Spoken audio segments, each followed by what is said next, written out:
À l'hôpital Nord de Marseille, dans le 15e arrondissement, les médecins des urgences pédiatriques ont dû faire plusieurs points de suture à une petite fille de 6 ans qui avait été blessée à la tête. Ils ont vite déterminé qu'il s'agissait d'une blessure à l'arme blanche et ont demandé au père ce qu'il s'était passé. Une chute sur un couteau? Il a affirmé, nerveux, que sa fille était tombée sur un couteau mais a tenu à souligner que sa compagne était folle. Le personnel médical, surpris par les propos du père, a décidé d'alerter la police qui s'est rendue sur place avec une équipe de la brigade spécialisée de terrain, BST.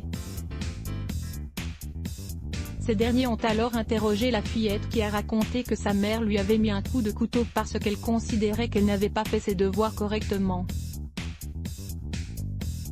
Les enquêteurs se sont rendus au domicile familial et ont retrouvé un couteau et des traces de sang.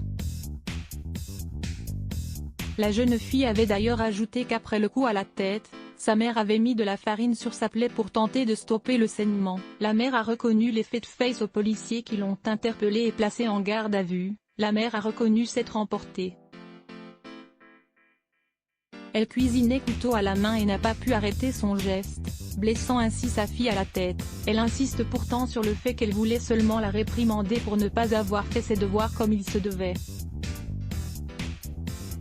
La mère de 32 ans a reçu une convocation par officier de police judiciaire, COPI, et sera jugée au tribunal correctionnel en juin. La fillette, quant à elle, s'en est sortie avec 4 points de suture et 4 jours d'incapacité totale de travail, IT. À la demande du parquet, les 2 enfants du couple ont été confiés à un membre de la famille. Kaina Boudjidja à voir aussi, ces stars qui ont souffert de violences conjugales à lire aussi les ce bloc ADS. Why?